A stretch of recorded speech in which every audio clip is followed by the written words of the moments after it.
চাল আর মিষ্টি কুমড়া দিয়ে যে কত সুস্বাদু একটি কেক তৈরি করা যায় সেটা আপনারা এই ভিডিও না দেখলে বুঝতে পারবেন না। একটি বাটিতে 300 গ্রাম আতপ চাল নিয়ে এইগুলোকে ভালোভাবে ধুয়ে নিন। ধুয়ে নেওয়া চালগুলোকে একটি ব্লেন্ডারে নিয়ে সাথে কয়েক টুকরা মিষ্টি আলু আর পানি দিয়ে ভালোভাবে ব্লেন্ড করুন।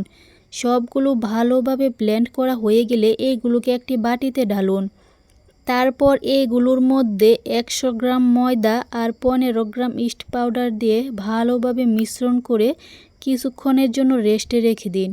রেস্ট থেকে বের করার পর এটা ঠিক এমন হয়ে যাবে।